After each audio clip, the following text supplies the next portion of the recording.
warahmatullahi wabarakatuh. Halo teman-teman semuanya, kembali lagi di podcast Vokasi dalam Podcast bersama saya, Viana Ramatika sebagai host untuk konten kali ini. Oke, teman-teman, jadi untuk konten kali ini saya ditemani oleh salah satu staf dari kantor konsultan pajak Agus Sambodo dan rekan. Nah, buat teman-teman yang penasaran, langsung aja kita kenalan ya. Oke, silakan kenalan dulu ya. Halo teman-teman, perkenalkan nama saya Luktalina Sari. Saya lulusan dari SNN 1 Ponorogo dan sedang bekerja di KKP Agus Sambodo dan rekan. Dan kebetulan posisi saya di sini adalah sebagai staf. Seperti yang disampaikan seperti Mbak Viana tadi. Oh, ternyata Lukta ini adik kelas saya ya? Iya. Oke, halo Lukta, gimana kabarnya? Alhamdulillah baik, seperti yang bisa dilihat. Bagaimana dengan Mbak Viana sendiri? Alhamdulillah baik, seperti yang Lukta lihat sekarang ini ya. Sehat sekali. Oke, alhamdulillah. Nah, iya. Lukta, karena ini kan bulan Maret sama April pasti lagi sibuk-sibuknya, bener nggak? Lumayan. Oke, Iya. nah jadi Lukta sekarang sudah bekerja ya di kantor konsultan pajak Bapak Iya. Agus Sambodo dan rekan. Nah, gimana nih rasanya setelah bekerja? Kan kemarin barusan lulus ya pasti. Lulusan berapa sih? Saya barusan lulusan tahun kemarin, 2021. Wih, keren, lulusan tahun 2021. Siapa sih yang berani bilang lulusan corona nggak bisa langsung dapat kerja? Salah ya? Iya, salah banget sih. Ini buktinya salah satu ya. Jadi teman-teman yang biasanya disebut lulusan corona nggak usah minder ya Lukta ya. Iya. Oke, yang penting kalian aktif dan juga mau untuk usaha dapat pekerjaan, bener nggak? Yang penting usahanya dulu sih. Iya, benar. Oke, gimana rasanya setelah kerja? Gimana? Campur aduk ya. Gimana nih? Gimana campur yang aduk? mana dulu nih yang mau dibicarain? Mungkin ini caranya kamu beradaptasi. Kan pastinya dulu waktu SMK kan cuma dikasih tugas, ini harus mengerjakan ini, besoknya selesai. Nah, kalau di dunia kerja yang sekarang kamu geluti, itu gimana perasaannya? Itu pasti yang pertama itu paling depan itu kaget ya Mbak ya. Iya. Oke. Kan apalagi dulu saya itu hampir setahun ya Mbak, itu daring terus kan sekolahnya, jadinya itu waktu materi juga itu kan nggak full, jadinya waktu pertama kali ada di dunia kerja itu kayak wah, apa nih gitu, apa nih. Kaget banget gitu kayak ternyata kayak gini ya, rasanya beda banget kayak yang dipikirin waktu masih sekolah itu kayaknya enak gitu, kayak orang kerja bisa kemana-mana, bisa jalan-jalan, dapat dapat gaji. Nyata-nyata nggak Oke. semudah itu sih Mbak. Aduh. Oke, nah, teman-teman, jadi memang kalau mau kerja itu ya jangan dibayangin enak-enaknya dulu ya, Luk, ya. Iya bener. Oke, tapi Nanti shocknya di akhir pasti. Tapi nggak usah khawatir karena setiap hal yang kita laluin bersusah-susah dulu tuh pasti nanti dapat hasilnya di kemudian hari ya. Iya. Nah, nanti kita pasti dapat senangnya. Nah, Lukta dulu waktu sekolah kira-kira kesibukannya ngapain? Saya dulu waktu sekolah sih cukup santai ya Mbak, soalnya kegiatan itu nggak banyak gitu. Waktu kelas 1 itu ya nggak muluk-muluk, saya cuma ikut ekstrakurikuler PMR. Tapi cuma waktu itu kebetulan waktu di PMR saya itu dapat posisi sebagai koordinator di PMR. Oke, keren ya. Jadinya secara nggak langsung itu merangkap jadi sekbid OSIS kan ya. Penghubungan antara anak OSIS, guru dan juga PMR, Oke. kegiatan ekstrakurikuler itu. Jadi kayak kalau waktu mau lomba, mau ada apa, pasti yang dicari saya. Oh, Lukta proposalnya mana gitu. iya benar banget. Sama dong, dulu saya juga jadi koordinatornya di Sekbid 9 Oh. yang ini Apa nih? bahasaan. Oh iya, bahasa ya Mbak ya. Oke, jadi teman-teman, Lukta ini juga dulu waktu sekolah memang ini ya sibuknya itu di non akademisnya ya. Oh ada tuh akademisnya. Oh, ada juga, apa ada tuh? dong. Gimana? Gimana Boleh ya? diceritain nggak? Karena saya dulu orangnya itu kayak agak sering bosen gitu ya Mbak. Jadi kalau melulu belajar itu kayak apa nih, kegiatan apa nih gitu. Jadi waktu kelas 3, guru saya itu selalu ngumpulin 2 peringkat terbesar dari setiap jurusan. Nah kebetulan di SMK saya itu jurusan akuntansi, jurusan yang saya ambil waktu itu ada 4 kelas. Nah jadi totalnya itu diambil 8 orang dari 2 peringkat teratas di setiap kelas. Itu tuh diseleksi buat ikut lomba-lomba yang akan diikutkan oleh sekolah. Jadi mewakili nama sekolah secara nggak langsung gitu. Oke, berarti lombanya lomba akuntansi gitu ya? Iya, lomba akuntansi. Itu inget banget sih, yang pertama itu bener-bener shock waktu pertama kali ikut lomba sih, Mbak. Soalnya karena gimana ya, waktu itu kan akuntansi selalu berhubungan dengan bahasa Inggris. Nah, betul. pertama kali saya lomba itu di Politeknik Malang sini. Oh, Tapi oke. secara online ya, Mbak. Tapi yang menyelenggarakan ya itu Politeknik Malang. Polinema ya? Iya, Polinema. Nah, 80% soalnya komposisinya adalah bahasa Inggris. Sedangkan waktu pembinaan itu sedikit banget, Mbak, yang diajarin tentang bahasa Inggris. Jadi ya kaget apa nih, bahkan nggak masuk sampai semifinal ya waktu itu. Oke, nggak apa-apa Iya. kan semuanya butuh proses ya. Iya. Nah, yang dimaksudkan akuntansi itu berhubungan sama bahasa Inggris itu mulai dari nama akunnya itu Iya, pasti, pasti. Sudah pakai bahasa Inggris ya, kayak kas itu kalau di bahasa Inggris kita pakainya di bahasa akuntansi Inggrisnya ya, Iya. cash in bank kayak gitu-gitu ya, Iya. Lukta, sampai ke beban non operasional itu juga pakai bahasa Inggris lah, semuanya pokoknya pakai bahasa Inggris. Tapi kalau untuk bukti transaksinya kemarin gimana? Pakai bahasa Inggris juga? Iya sih kayaknya. Aduh, Lupa ya? udah Oke. lama sih, Mbak. Kayak udah nggak pernah inget kalau bukti transaksi kayaknya juga pakai deh. Wih, keren ya berarti lombanya ya, semacam kayak lomba internasional. Hampir semua dari 3 lomba yang saya ikuti itu hampir 80, rasionya itu 50% sampai 80% itu bahasa Inggris. Oh, Jadi oke. benar-benar bahasa Inggrisnya harus improve banget gitu. Siap. Iya. Ini informasi baru buat teman-teman. Jadi yang sudah ambil kompetensi keahlian akuntansi dan keuangan lembaga itu nggak hanya dipelajari soal akuntansinya ya atau lingkup akuntansinya, bahasa Inggrisnya juga perlu ya, Lukta ya. Iya, banget. Bahasa Inggrisnya Penting juga banget itu. perlu. Terus apalagi mungkin teknologi, karena Iya. kan Mayop. Nah, masih Iya, ingat kan ada komputer Mayop, akuntansi yes. yang Mayop itu juga pakai teknologi komputer ya. Jadi kita harus bisa mengoperasikan komputer akuntansi. Jadi Iya. untuk memudahkan kita dalam menjurnal dan juga menyusun laporan keuangan secara langsung. Oke. Bener-bener harus bisa sih kalau Iya. kalau Mayop itu kan pakai komputer, kadang itu kita juga pakai Excel dan segala Nah. macam rumusnya itu, aduh pusing banget. Nah, jadi memang harus dipelajari ya untuk teknologi yang sudah berkembang saat ini dan juga yang akan mendatang. Iya, Itu bener harus banget. harus dicari tahu. Oke. Nah, karena sekarang sudah kerja dan juga tahu nih dunia kerja. Jadi apa yang kamu pelajarin di sekolah dan juga pekerjaan kamu sekarang relate nggak? Aduh. Nggak semua sih, Mbak. Kebanyakan, sebagian besar gitu. Oke, karena memang background yang diambil itu kita berdua dari akuntansi Iya, ya. Mungkin sama-sama akuntansi. kalau pekerjaannya di ranah perpajakan atau akuntansi itu masih Connect relate ya, banget. masih connect. Oke, tapi menurut kamu ya, selama kamu belajar di SMK jurusan akuntansi, kira-kira ilmu yang kamu dapetin itu cukup nggak sih untuk membantu kamu langsung terjun ke dunia kerja? Seperti kita tahu ya, kalau SMK itu kan memang dididik dan digembleng untuk siap kerja. Nah, sedangkan kalau untuk SMA itu kan memang dibentuk untuk bisa melanjutkan ke jenjang yang lebih tinggi ya, walaupun SMK juga bisa, tapi memang SMK ini dikhususkan untuk langsung kerja. Ilmu yang kamu dapetin itu sudah cukup atau belum untuk membekali kamu di dunia kerja? Kalau dibilang cukup sih kayaknya kurang ya, Mbak, karena jelas jauh berbeda, tapi itu betul. benar-benar bisa jadi bekal yang bagus gitu, Mbak, kalau kita benar-benar paham waktu kita dapat materi itu gitu. Karena nggak beda jauh teori sama prakteknya itu. Karena teori itu kan mendukung apa yang akan kita lakukan nanti gitu kan ya, Mbak. Iya.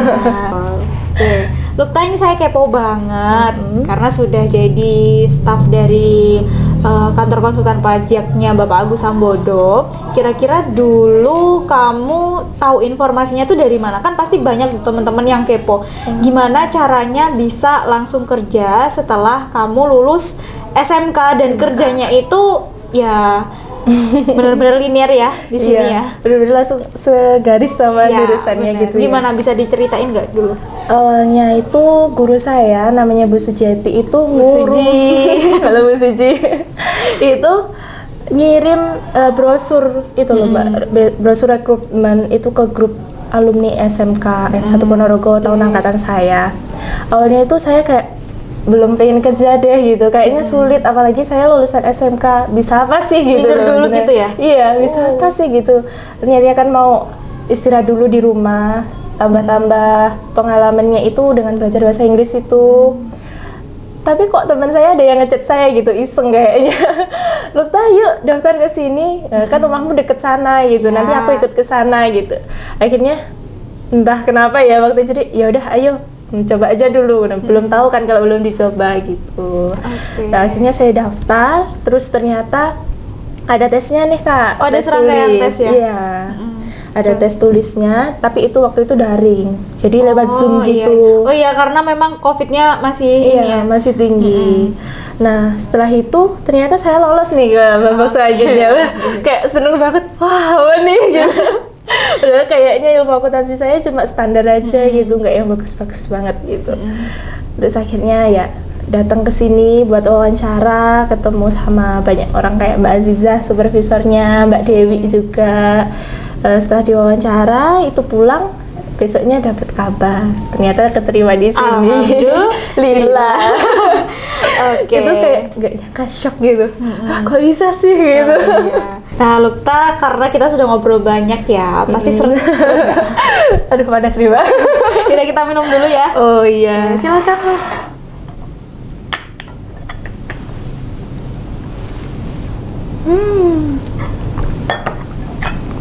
Seger ya. Alhamdulillah. Melegakan dahaga. Bener. Nih, kita lanjutin Luk untuk pertanyaan selanjutnya. Oke. Kamu kan sudah terbiasa untuk hidup mandiri ya, maksudnya jauh dari orang tua. Dan di Malang pun juga, walaupun lebih deket jaraknya ke orang tua, pastinya kan kamu ya masih aja ya untuk jauh dari orang tua itu. Nah, pasti untuk beradaptasinya bukan perihal itu lagi dong. Nah, ya sebenarnya itu sama aja sih Mbak adaptasinya. Kayak, oh iya, ada adaptasinya. Kan beda juga. Lingkungan juga, apalagi di sini kan orangnya lebih tua dari saya. Itu gimana sih caranya saya nyesuaiin diri gitu. Apalagi saya masih kecil, masih muda gitu kan ya. Kecil. Enaknya gimana gitu. Perilakunya yang baik kayak apa sih gitu. Lebih ke ini ya, mawas diri aja apa yang harus kita lakukan untuk menghadapi rekan-rekan kerja yang memang lebih senior dari segi umurnya dan juga kemampuannya dan lain-lain gitu ya, ya. Kayak sama banget waktu dulu saya juga awal kerja di sini itu menyesuaikan dirinya benar-benar harus step by step ya, nggak bisa langsung nyaman gitu ya, nggak bisa banget. Tapi semakin kesini kita sudah nemu apa yang kita harus kita harus kita pecahkan. Gitu. Apa sih yang harus kita lakuin gitu. Terus sekarang ini Lukta sudah mulai kuliah? Belum sih Mbak, baru daftar di tahun ini. Oke, tapi lanjut kuliah dong ya? Insya Allah ya. Iya dong, harusnya iya dong, udah daftarin Mbak. Oke, jadi nggak hanya kerja aja tapi kuliah juga. Nah, itu selangkah lebih dan lebih bagus lagi sih daripada mungkin teman-temannya yang belum dapat kesempatan untuk kerja ataupun kuliah gitu ya. Jadi kita harus pandai-pandai bersyukur, dan juga nanti kalau ada teman-temannya yang mungkin butuh bantuan kamu ya pastinya harus dibantu ya, entah itu dari segi ilmu atau yang lainnya gitu ya. Oke. Nah, karena kamu ini kan berarti kerja itu dengan titel atau lulusan SMK. Begitu ya. Nah, ada kendala nggak yang kamu temui ketika kamu kerja? Kan nggak mungkin di pekerjaan konsultan pajak itu kamu langsung langsung masuk ke dalam bidang expertnya. Nah, pekerjaanmu itu ada kendalanya nggak menurut kamu? Kalau kendala sih pasti ada ya Mbak ya, karena nggak semua istilahnya itu praktek lapangan itu nggak selalu sama 100% sama teorinya gitu. Kalau teori kan biasanya kita cuma ngerjain soal gitu kan ya Mbak, tapi di praktek lapangannya ternyata kayak gini gitu. Apalagi yang awal-awal itu Mbak, kayak banyak banget hal-hal yang nggak saya ketahui. Pertama kali itu saya disuruh buat data impor untuk memasukkan ke aplikasi eSPT. Sedangkan setahu saya SPT itu bentuknya itu kertas gitu, bukan aplikasi. Terus ini harus apakan gitu. Jadi kayak lebih ke gimana ya? perlu belajar lebih dan ekstra Iya, gitu ya. bener banget. Oke. Ngejarnya itu masih jauh lagi gitu. Jadi jangan sampai berhenti di situ dan merasa cukup gitu, jangan sampai gitu. Oke, betul banget. Tapi sebelum kamu melakukan pekerjaan-pekerjaan yang sangat sulit itu ya, nah itu pasti kamu ada sesi apa itu namanya ya, training ya, Iya, training. pelatihan dulu di tempat kerja, gimana caranya mengerjakan ini dan lain-lain gitu ya Lukta. Iya. Jadi nggak asal untuk melakukan atau menyelesaikan pekerjaan yang Tentu nggak boleh ditugaskan. dong Mbak kalau asal. Nah, bener banget. Saya dulu bahkan trainingnya itu 3 bulan ya di sini. Itu mulai dari materinya itu saya disuruh presentasi buat PPT, belajar itu ikut brevet juga setiap ada kelas Iya, gitu. keren. Harus mau berjuang ya. Iya. Oke. Iya, kalau mau hasil yang baik, usahanya juga harus baik dong ya Mbak. Setuju banget. Oke, nah Lukta, karena kita sudah di penghujung acara ya, kayaknya nggak kerasa nih. Mungkin Iya. kita di lain waktu bisa kolaps lagi untuk bikin video dan ngobrolin hal-hal yang lebih seru lagi dari ini. Mungkin bisa bantu teman-teman dari SMK atau teman-teman yang lain untuk ini ya, untuk mau dapetin kerjaan atau nanti mau ngapain setelah SMK dan lain-lain gitu ya Lukta. Setuju nggak? Setuju banget. Janji lo ya. Kayak si anak sibuk si Lukta ini. Oke, nah Nyesuaiin jadwal dulu. Saya sibuk banget. iya nggak apa-apa dong. Iya. Oke Lukta, terima kasih banyak sudah dikasih kesempatan untuk bergabung bersama kita bikin video di sini ya. Iya. Pasti di tengah-tengah kesibukan kamu, nanti semoga kamu bisa lanjut kuliah dengan lancar. Amin. Dan juga nanti pekerjaannya pasti dilancarkan terus. Amin ya. Amin ya rabbal alamin, itu sih doanya yang paling penting. Ya. Nah, di sebelum saya tutup, boleh dong dibagi kesan dan pesannya sebagai anak SMK yang langsung masuk di dunia industri dan industrinya tuh nggak main-main, langsung di konsultan pajak. Oke, yang pertama pastinya semangat terus, jangan pernah males belajar gitu. Saya pernah males belajar dan itu hasilnya benar-benar gak bagus. Terus kalian itu harus percaya sama diri sendiri. Apapun yang bakal kalian lakukan nanti itu bakalan jadi langkah kalian yang selanjutnya. Tepat nggak tepat, kalian belum tahu hasilnya sebelum kalian coba itu dulu gitu. Terus gimana ya, kalian juga benar-benar harus ngikutin perkembangan zaman gitu. Kayak tadi kan Mayop, Excel itu kan upgrade terus ya, nggak Terus tadi SPT yang kamu taunya kertas, ternyata itu ada aplikasinya. Terus sekarang ganti lagi karena perpajakan itu nggak dalam jangka waktu yang lama ya, selalu ada perubahan-perubahan di setiap prosesnya itu. Oke. Nah, maksudnya perpajakan itu ada selalu ada update terbarunya ya, Iya. karena memang untuk perpajakannya itu ya harus menyesuaikan kondisi ekonomi di Indonesia sih. Iya, gitu benar ya sih. Lukta ya. Iya. Oke, jadi nggak hanya kerja aja di sini, Lukta itu juga mengembangkan potensi dia sebagai anak akuntansi dan juga melanjutkan pendidikannya, karena memang ya seperti kita ketahui ya, untuk kebutuhan industri itu memang nggak cukup kalau misalkan kita dengan background lulusan SMK saja. Oke teman-teman semuanya, terima kasih juga sama Lukta ya, sudah disampaikan kesan dan pesannya. Mungkin nanti bisa kita ketemu di lain waktu. Iya. Nah, saya terima kasih juga buat teman-teman semuanya karena sudah setia nonton konten di YouTube-nya Cipta Sarana Cendekia. Oke teman-teman semuanya, terima kasih sudah setia nonton konten YouTube Cipta Sarana Cendekia. Saya Viana Ramatika bersama Lukta Linasari pamit undur diri dulu. Terima kasih. See you next time and bye-bye. Podcast, vokasi dalam podcast.